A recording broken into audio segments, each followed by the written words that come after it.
Will you do the happy dance later though? Okay, all right, thank you, Shannon. So I'll start with the mic just so you don't have to feel that you have to be quiet at your table, but I also speak really loud, so if it gets too annoying, I can certainly tone it down and put my phone down. I spoke at the University of Minnesota on Saturday. I was asked to work with a group of students, mostly of Chinese descent, but not all of them, that are part of a global Chinese initiative, and it was telecasted into 13 different universities throughout the world. And I had to laugh because my friends from China are a little bit softer spoken than I am, so I had to be careful that I wasn't overpowering them. But I don't think with this group today I have to worry about that, right? Because we're a bunch of awesome women. So I love the title. We're going to talk about finding your unstoppableness. So our young friend Sam up at the front here, do you want to hear about being unstoppable? Does that sound good? Did you see the amazing desserts up here? Does your mom let you eat sugar? She doesn't know what to do. So I'm honored to be here today. I love speaking and sharing the story I'm going to share with you because I want you to be thinking of your own story. A few of you have heard me speak. I do try to change it up so that you don't hear the same conversation again. So hopefully I'll do a good job of that.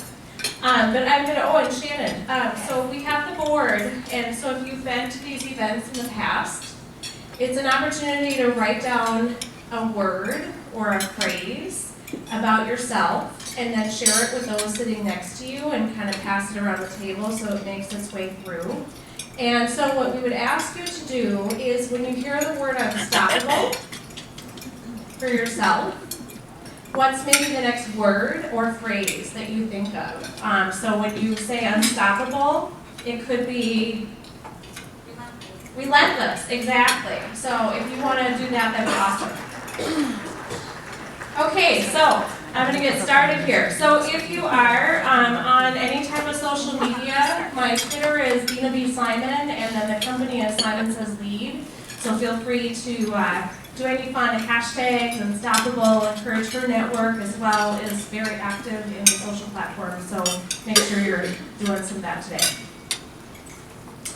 So I believe everybody has a story. Do y'all have a story? Yes. We all have a lot of stories, right? So I believe everybody has a story. Everybody has a story to tell. And the power of telling of your story, especially as a business owner and a leader, when you can tell a story and when you can tell your story, you become a little bit more authentic with those that you're meeting and those that you're working with. So again, I'm going to share my story with you not because I think I'm special and I have a story to tell. We all have a story to tell. So I want you just to be thinking of your story as I walk through my story today. So I believe we all have a story to share. We all came into this world in the same way. We will all leave the world in the same way. It's what we do every day in between that creates our story. So I love this. It almost looks like today. It's beautiful out. Spring is starting to be here. We had a few of us chatted about that. We've had kind of a sad and depressing winter with not a whole lot of sunshine. So springtime, thinking of renew, things that are growing, it's a great time for reflection. And it's a great time to be thinking about your story. So my story, when I really kind of started thinking about telling my story, I was with a women's group. There was about 12 of us, and we went back and talked about our leadership journey. So we talked about where have we been in leadership roles in our career, and what did that look like? What were some high points in our careers? What were some low points? And so I went back and said, well, I think I'm going to go back and look at some things throughout my life, and that's really where the word unstoppable came in. I'm going to share with you a little bit about my personal journey as a child into where I am today. And the word unstoppable, that word, the passion behind just being unstoppable. When you hear the word unstoppable, what comes to mind? Driven, determination, perseverance, courageous, focused, gutsy, Passionate. What's that? Passionate. Passionate, momentum, Watch out. Don't tell me to stop, right? Like, don't stop me or get in my way. So the word unstoppable, there's energy around that. And we talked about this too because what does Ford have in there? What does Ford use? Be unstoppable. Be unstoppable. So it's not a word I created, it's out there. And it's pretty funny when you see now commercials and songs that have the word in it. But it just continued to come up in stories, and it also came up from the standpoint of the two companies that I was responsible for that we'll talk about. So the word unstoppable, yet how do you make unstoppable simple? And so that's the secret sauce that I'm going to share with you today, so you can find your own unstoppableness. So when you come to this, what should you do? Stop. Look, Then go. and then go. Yeah. So the stop sign, also just great reflection of always stop, look to your left, who's coming, look to the right, who's coming, look behind. You know, you have to look behind a little bit to make sure you're not going to be rear-ended, but hopefully not a whole lot of time in the past and really kind of looking to the future. I come from a recruiting background, so there's a saying, past experience predicts future experience and performance. So I do believe that looking back in the past is important, but really how are you then looking forward? So the stop sign is significant in the word unstoppable because unstoppable has the word stop, right? So for me, I'm going to share with you, you actually do to be unstoppable, you have to stop. And we created actually a model, a training model that goes along with stop. The S and the T and the O and the P all mean something, so we'll share that in a second. But I'm going to go back and I'm going to tell you a little bit about my story and how we got to where we are today. So this is me. I don't know how old I'm in this picture. I'm probably about a year and a half. And we're up at our family property. Family has property up in Boston Lake, Wisconsin. And I was a little sassy. I was placed for adoption as a baby through Catholic Charities here in St. Paul. And I went to foster care for my first 6 weeks. And then my parents got me. My gotcha day is St. Patrick's Day. So I'm quite confident with my Irish Catholic family on that St. Patrick's Day that we were probably at O'Gara's or something like we always are. And I was there in my little baby carriage. But so how I came into this world, like when you look at your story, how'd you come into this world? We all have different circumstances. So looking back at being the only child adopted, and I think I have a picture of myself and my sisters in a second. Actually, let me see. Yep. I'll do this and then I'll go back because I think they're out of order. So, love the 80s hair. My older sister would probably be really fine with us showing this. My little sister and I, we don't quite are rocking the hair the way maybe we thought we should be. But so I'm the only one adopted out of us 3 girls. My older sister is 8 years older than me. My mom had 3 miscarriages. They adopted me, and then she was blessed with my big sister Susie. So our rank and position as we grow up. Do we have brothers? Do we have sisters? How many? Are there any only children in this room? So as only children, I have an only child that I'm raising, and that's different from a leadership perspective. Us 3 girls fighting over, that was back when the phone was on the wall. We didn't have the ability to sneak the phone in our bedroom. We didn't have call waiting. So if we missed a call, and heaven forbid somebody called the house after 10 o'clock because Dad told them that they couldn't. So, when we look back on our story, what were our surroundings? How did we grow up? Leadership doesn't start in your first job. Leadership starts with your position in your family. How did you navigate waters and how did you work through things? So I love speaking to women for a lot of reasons, but also because I was raised with a bunch of amazing women. So I'm going to go back and share this story. So those of you that know me or have read the book know that when my little sister was 8, I was 12, my older sister was almost 20, our mom committed suicide. So that's very much a part of our story.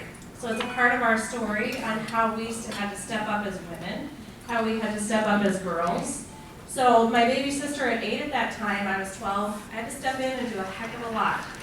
My older sister was up at the University of Minnesota in Duluth and chose to come back here to the Twin Cities to be near us. So you think about, we all have tragedy, we all have losses, and how does that impact us? How does that impact us from a growth perspective? We learned a whole lot about being unstoppable as kids. And so really reflecting back on all of that. So I was very, very fortunate enough. I went to Totino Grace High School. Anybody in the room? What year? 98. 98. So I was 89. little bit different generation. And you, did you know Dick Paul at all? I did. Okay. So Dick Paul and Sue Paul, this is their wedding, and I was, I don't know how old I was at the time. I had actually just gotten married the year before. But in high school, I would not have gotten through those really hard years after losing Mom without these two amazing people in my life. And so Sue, did you ever meet Sue? I did once. Yes. Okay. So Sue is still very connected to me all these years later. Dick unfortunately passed away about 6-7 years ago. But just, who did we get to grow up with? Where were there teachers and mentors and people in our communities that stretched us in leadership positions, and how did we navigate through those? So I was really blessed to have those amazing people in my life. So then as I moved into leadership roles, I spent my career, about 20 years, I started out in HR, and then I moved into the staffing industry. And I worked for a moment as a recruiter, and then moved my way up into different positions, into national sales, but also always in a leadership role where I was working with others. So I would say, any company is as strong as the people that it has working in it. And was really fortunate to grow up in an industry that was our job, was to find people amazing job opportunities and companies to go work for. So these are two amazing women that I had a chance to work with. So when we look at it, especially women in leadership and women in business, if you look at your relationships with women, and you look at your relationships with men, some men that sometimes step up and help you in leadership roles maybe more than the women do, because I'll tell you those stories as well. But I've had a great opportunity to work with a lot of women, especially in the staffing industry, because it's a very female-dominated industry. And just again, looking at relationships. And each person that I worked with was very different than the other. We all have different things that our strengths, our weaknesses, how do we come together as teams. I share this picture with Amy and with Linda because I was about 35 at the time. And I was a vice president managing $500 million worth of business, and these two lovely ladies reported into me. Linda was about 63 at the time, and Amy was just, I think she just turned 50 while we were working together. But what I loved about them, especially as women, is that age thing didn't matter. It mattered a whole lot more with the men. With them, they were super excited to be working with me. And we had an opportunity to build very different relationships again because of who they were as women. And as women, I think we also wear our hearts on our sleeves a little bit differently than some of the men that we work with. So our opportunity to build really genuine relationships, a lot of times women don't let other women in. And so, breaking that down. And I tell the story with Amy in the red dress. Amy has, she calls it Stella. She has Stella on her shoulder, that negative, talking Stella. So we would joke, both Amy and I would, or Linda and I would joke with Amy and was like, nope, stop. You're not being unstoppable. You got Stella on your shoulder. Get her off, and to be able to have those conversations. So the power and what I love about this Encourage Her Network, it's about encouraging, it's about empowering. And so looking for those opportunities to do that. So I did have some men in my life. It's really fascinating, and also in my book it's kind of funny because I talk a lot about actually the men that helped me get to where I was from a leadership perspective, more than maybe the women, because there was probably more men that helped me, which is sad, but true. And so Kevin was somebody who I had to work with. We were forced to work together. And you look at just relationships and different people, difficult people, difficult customers, things that you have to work through, and how that looks and how you can step up differently as a leader as well. I believe as a leader, that you have to build that one-to-one relationship. People don't all want to be treated, everybody wants to be treated with trust and respect and all that kind of stuff and integrity. But to motivate and to work one-to-one with somebody is different than the next person. So my story about Kevin that I'll share with you is, so again, 35, placed in a role, and Kevin did not want to work with me, and he wasn't going to work with me. He dug his heels in, and he didn't have pumps, but he dug those heels in, and I asked somebody once, that when I got into my role, I said, how am I going to build a relationship with Kevin? And that person said, good luck. It's like, okay, well, that really wasn't the advice that I was looking for, but I'll figure this out. Because part of that unstoppableness and like really looking back, tenacity, I was a really good relationship builder, so I would figure out how to build a relationship with him. It might take a while, but I'd figure it out. And the differences between Kevin and I lean in with trust. Like, I'm going to trust you and work with you, and if you do something that makes me say, oh, maybe I shouldn't trust you, then I'll pull back. Kevin leans in with, whoa, I'm not going to trust you for years. Like, you have to really earn my respect and my trust. So it took about 2 years of working really hard, but we built an amazing relationship. So this is actually the two of us receiving an award for some accomplishments that we did in our team and together. So Kevin and I, and the relationship that we built, I would talk to people in my life behind the scenes and talk about this, him and many, they were all men, unfortunately or fortunately, I don't know, and this huge cast of characters that I was responsible for leading and inspiring. And they would be in my face, like screaming at me, because I was the corporate person telling them what they had to do. And Kevin would tell you today, if he was here, that I just finally wore him down. He knew I wasn't going to go anywhere. He knew that he just had to figure it out. How was he going to work with me? And so today, now 10, 12, 13 years later, we have one of the most unstoppable relationships and partnerships. We don't work together any longer, but if I needed anything in my life, he's one of the first people I call. And Kevin's not going to tell me what I want to hear. A lot of times in leadership, we have people around us that just tell us what we think we want to hear, or what they think what they should say to us. And so that authentic feedback, I always know that Kevin will tell me what he feels is in my best interest to hear, and not filtered, and I can do what I want to do with it. And if I choose to do something different, he's also 1,000% behind me, because he believes that if I took in that information and made a different decision than what he suggested, that's okay too, because he believes in me. So when we look at our story, and we look at those people that have come into our lives, really reflecting on how did they push us, how did they help us grow. I had people that said, why in the hell are you doing what you're doing? Why are you doing what you're doing? And go find another job. And I'm like, no, I'm going to do this. I'm going to win this battle, and there were other battles to win as well. So that when I was able to do it, it was a huge accomplishment that I didn't just throw the towel in. So I was nearing my 40th birthday, had accomplished a whole lot, and accomplished working through a lot of those relationships. And I climbed my career ladder and was like, oh, this is what I climbed the ladder to get to the top of. I was traveling 85% of the time. Beautiful little girl at 7 years old at the time. And I was like, gosh, I might want to look at different ladders and make a change. So, which was really hard for me, because losing mom at 12, I set out to have very specific goals and plans for my life. My career and the things I wanted to accomplish were very grounded in that. And so I changed kind of everything. I quit my big corporate job with not another job to go to, which, coming from a recruiting background, isn't always the smartest thing to do. But I figured that I could take my transferable skills and take that to something else and figure it out. So we're going to share now that we're figuring it out. So I was asked to write a book. We launched the book a year ago, actually, in May. And it's part of what's called the C-Suite Book Club. And I was asked to write a book and have it be part of the C-Suite Book Club as it was launching, and to be one of the first female authors to be a part of it, which I was really excited to do.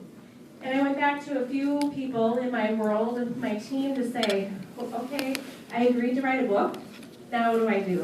So a few of you in this room know my friend Kathy Paper, who's the first book that she published under her Rock Paper Star branding. But I went to Kathy, I'm like, okay, I said I'd write a book. What do I do now? And she's like, you have to go write. I'm like, okay. What do I write about? And so grabbed a few people on my team and we talked about a lot of different things, and I'm sure there's many more books in our future. But Jeff Brown, who's partnered with me, was like, okay, let's talk about things. Let's talk about your journey. Let's talk about what you're doing now in business, what you've gone through. And the word unstoppable continued to come up. And Jeff was like, you know, when you work through those really difficult situations and times, and we use them in what we're doing today, there's one thing though, Dina, that you break it down and you kind of make it simple. Like there's ways that you got through things, and there's a methodology that you put into place. And so we came up with Make Unstoppable Simple. So as I shared the stop sign, the S and the T and the O and the P all mean something. So the book really shares different stories, both about business and about our life, and myself, my husband, my family, and how we put the model into play. So I'm just going to walk through just really briefly. The S is to simplify. We are all faced with big challenges in business and in life, and sometimes they seem really overwhelming. And if you peel that onion and really break it down to figure out, okay, at the simplest form, how do I go, what is it that I want to solve? And if I solve it, if I solve that one thing, it's going to impact the others. And so we say asking the 5 whys. And so, you know, I want to lose 20 pounds. Well, I've wanted to lose 20 pounds for 20 years now. So why is that out there? Why is that a challenge? Why isn't it happening? And really, drilling it down to the different things from a motivation standpoint, and really just continuing to ask. Looking 40,000-foot view, like what's going on around you? So often we're so down that we don't stand up and just really look and evaluate what's going on. Past experience. Nope, done that, it's not going to work. Why would I, I'm just not even going to tackle this problem. Because it's a lot easier just to be status quo. Sometimes it's easier not to just work on that problem and just keep moving forward. Because it seems too hard. But if you put the process into play, it works. So show up in every single moment like you were meant to be there. I had to do a whole lot of this in my relationship with Kevin. I just had to show up, continue to show up. I was meant to be there. And so that part about fear, a lot of times we don't tackle those challenges or move forward on things because we're fearful. So that whole fear, breaking it down and just getting up out of bed and figuring out how to put one foot forward. So in that, the T stands for talents. We all have amazing, unique talents. We often don't take inventory of what those talents are. So taking a look at what are your talents that go back to solve this particular problem. When have I solved something like that before? And how do I go do that? And really reflecting on what those talents are. And then, so looking at your talents, how do you put those into play? But then this is really the secret sauce. Recruiting others to the table. What other talents do you need to solve this problem? If you've tried it in the past and it didn't work, you probably had the wrong people sitting around the table with you. So it's all about others. That's really the secret sauce. And I'll talk about this for a second. So in the book, there is a section that's underlined a couple times, and every editor, because we're writing a book, you have lots of editors. So all editors came back saying, that's the only place that you've got an underline in the book. Is that a mistake? I'm like, no, we're trying to make a point. The point is that I talk about is anything that I've gone through in my life, personally or professionally, has been so much more meaningful with others going through it with me. So the people helping me within my family, the teachers. I mean, my life is so rich because I have Dick and Sue in my life, for all of my life, 30-some years later. I believe life is meant to be messy. We know life is without struggle, and that's what life is all about. So it's meant to be messy, but it's meant to be messy with us working alongside others, helping us moving forward. So allowing others to the table. How do you find others to come to work with you? We all have networks. This is an amazing network, and Shannon, I love that there were new members today in this network. There was a lot.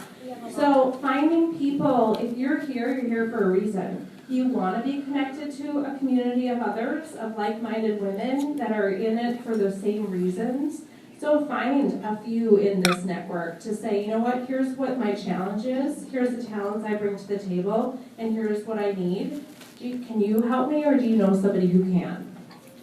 So recruiting others, and that all goes back to, we spent some time on then your relationship strategy, being really specific on who are you spending your time with. Our inner circle, our tribe that we hang out with on a regular basis, sometimes they know what's going on, and sometimes we don't tell them. So asking help from those that love and trust us and know us the best in our inner circle. Raise your hand if it's easier for you to ask help with somebody that you know. Raise your hand if it's easier for somebody that you don't know. So surprisingly, it's about 50-50 usually. Some people find, oh my gosh, it's so much easier for me to ask my really close inner circle for help. And then some are like, heck no, I don't want to let them know that I'm having that challenge. I want to go over here to somebody else who doesn't know me in that way. So evaluating yourself on how can you go ask for help? Who can you go ask help to? And what does that look like? And as a leader, knowing that every person has a different filter around that. So one of the struggles I think as a leader is working with somebody who can't ask for the appropriate help and guidance that they need. It might be really hard for them. So just knowing what their filter is. And then just a little bit on the where do you spend your time. So we kind of have a 70-20-10 rule on relationship strategy. You're spending 70% of your time in that inner circle. And so people that, if you look at your priorities this year, still 2016, what are you trying to move forward? Do you have people in your inner circle that you're spending time with that you can tap into differently? Do you need to recruit people into your inner circle? And then the 20 and the 10 is those outer circles, extended community, people on LinkedIn and social media, spending some time out there and then recruiting them in. There's something here called a relationship bank account. What do you think that means? What you put in, you get out. What you put in, you get out. And so I will share with you, and I mean this with all intent, and those that know me would hopefully be able to say this is true. There's a lot of people even in this room that have partnered with me to move things forward from a business perspective. When I go to bed at night, I literally go through my head to say, okay, I don't ever want to feel like I owe somebody. I always want to make sure I'm giving back. So how do I give first and then ask? So it's that, relationship bank account. How are we giving and getting and working with each other in that partnership? And that's really the strength of being able to recruit others with ease to come help you. So I love this.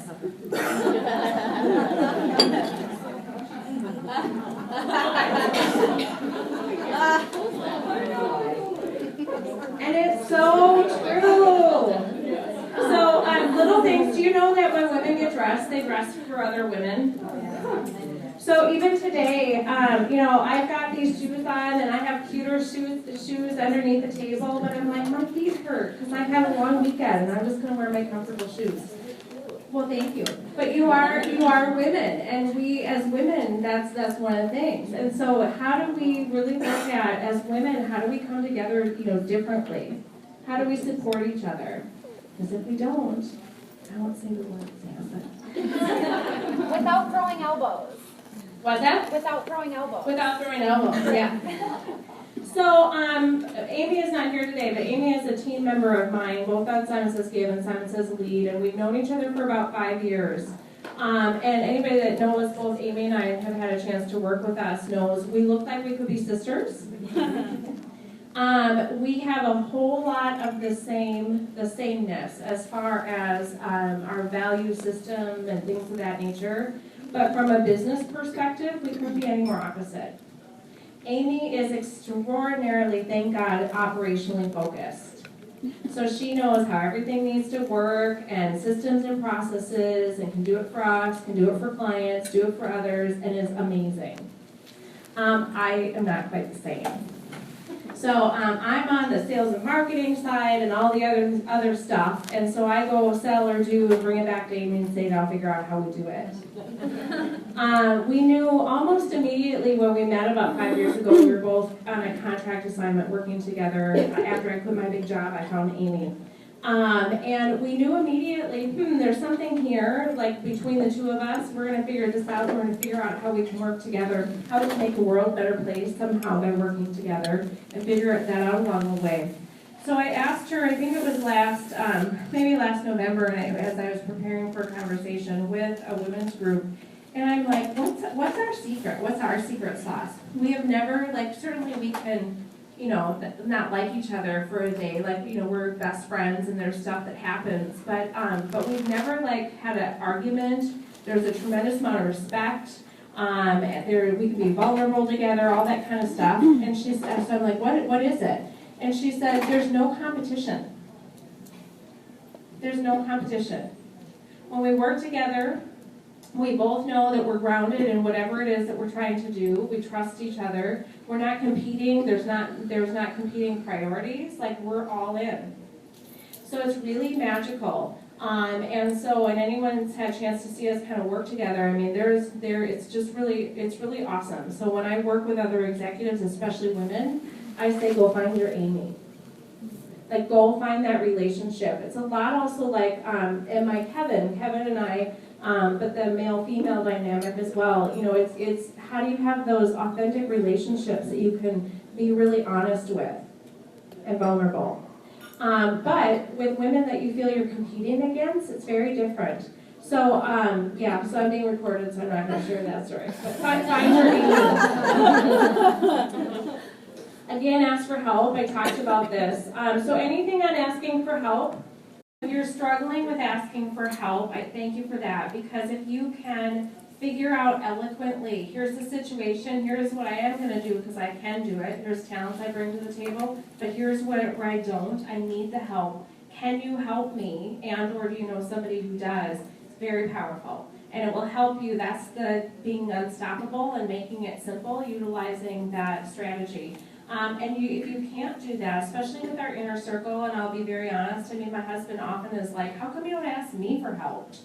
And it's well, because you have your PhD in analytical chemistry, and sometimes we talk different language. So I don't want to ask your help, because I don't want that answer back, exactly. But there are times where it's okay, I want to give you this opportunity. Here's the situation, and I want to give you this opportunity to help. So, and I've walked out of situations where I'm like, gosh, I really should have shared. Because if they're that close, especially in my inner circle, if they're that close and they knew 3 months from now I was struggling with that, they would have been pretty mad at me that I didn't go to them and tell them what was happening. People want to have the opportunity to help. Yeah, people want to help. There's, 2 sides to Minnesota nice.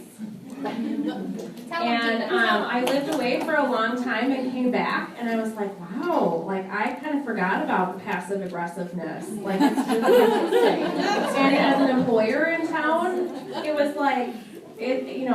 when it's on the bad side, it's kind of a sickness, and people don't really understand it. So understanding those who are around you and their filter for their ability to ask for help. It's not even just you, it's the people around you. So then finally we come to the P and stop, and it's the plan. And so to have a plan and to know how to move forward, it doesn't have to be a go off site for a week and figure out the whole plan, but some simple steps. What's one thing that can happen that can lead you to the next? If you've got other people sitting around the table that you need to bring to the table, who's going to hold who accountable for what? And what other resources do you need? So the P in the plan, I have something called crawl, walk, and run, and I'll use the example of writing the book. So Kathy said go write. I went and wrote. That was the easy part, actually. So I wrote. It was the many editors, the copy editors, the designer, the looking at all of the print shops, all the processes that go along the way. And there was a time and place where she and my team are here, and I'm like, I have walked so far away from this process that I was way over here.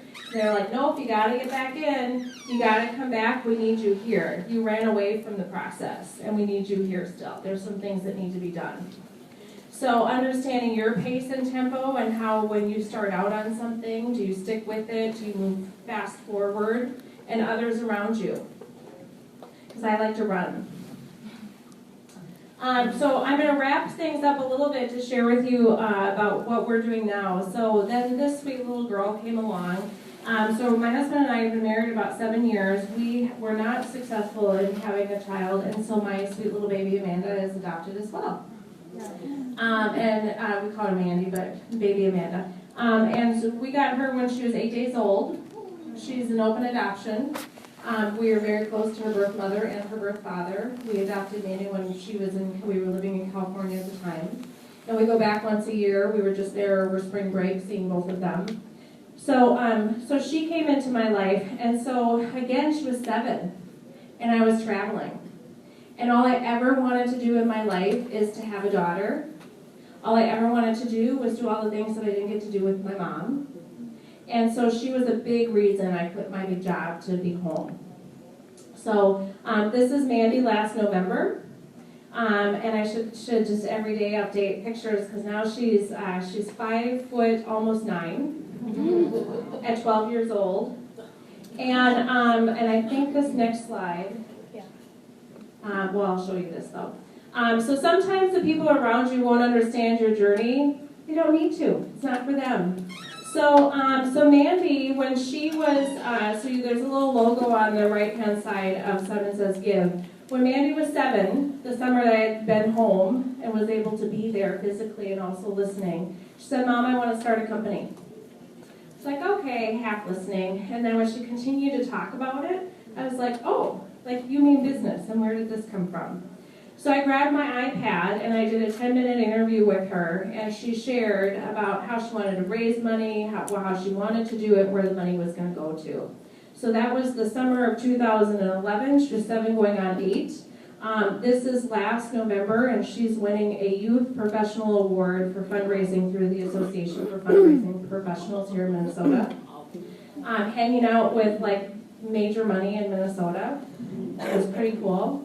And she had a couple minutes to speak as she received her award. And so Simon Says Give, we do 3 things. We do birthday parties for kids in need, and we do a big event called High Five for School Supplies in honor of Mandy's summer birthday. And then we have a huge youth leadership piece, which when your kid found it, we're all about kids. We'll have about 40 youth working with us this summer, helping us move our initiatives forward. We're just under $1 million in our P&L as far as what we push through our organization. We're about 99% volunteer-based. We have a part-time admin that works a couple hours. And we've impacted over almost 19,000 children's lives so far in the state of Minnesota in the last 4 years. Awesome. So because of that little idea, and because of the people, and putting the STOP model in place over and over again, we could fill the Excel Center with the kids that we have supported. And Mandy will turn 13 this August.